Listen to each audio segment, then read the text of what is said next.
I'm Ashley. I'm going to be your SPT today. Can I get your name and birthday, please? Sandy Woodley, 12/25/98. Can I check that on your wristband?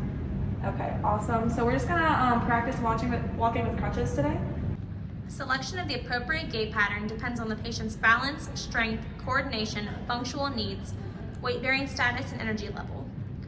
During this pattern, the PT should be staying to the side and hold the gait belt only if necessary.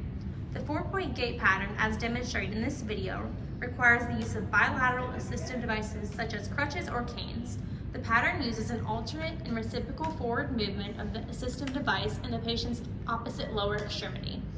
This pattern is very stable, can be performed slowly, and is the safest pattern to use in crowded areas. It requires low energy expenditure and can be used when the patient requires an increased space of support. This pattern approximates a normal gait pattern, requires a significant amount of coordination, and diminishes the speed of ambulation. The 2-point gait pattern requires the use of bilateral assistive devices such as crutches or canes.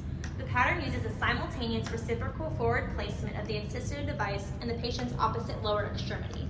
This pattern is relatively stable and can be performed more rapidly than the 4-point gait. It requires relatively low energy expenditure and is very similar to the normal gait pattern. It also requires coordination by the patient to move one upper extremity and its opposite lower extremity forward simultaneously. With a 2-point pattern, the patient can ambulate more rapidly but with less stability than the 4-point pattern.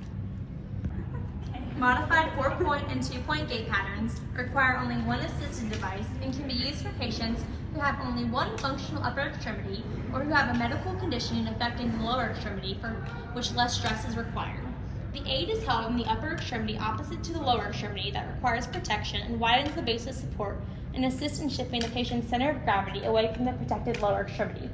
The patient performs the pattern in sequences described for the 4-point and 2-point patterns, but only one assisted device is used, thus the pattern is modified.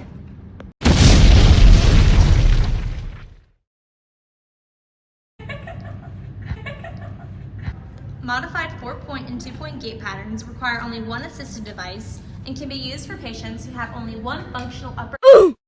The 4-point gait pattern, as demonstrated in this video, requires the use of bilateral assistive devices such as crutches or canes.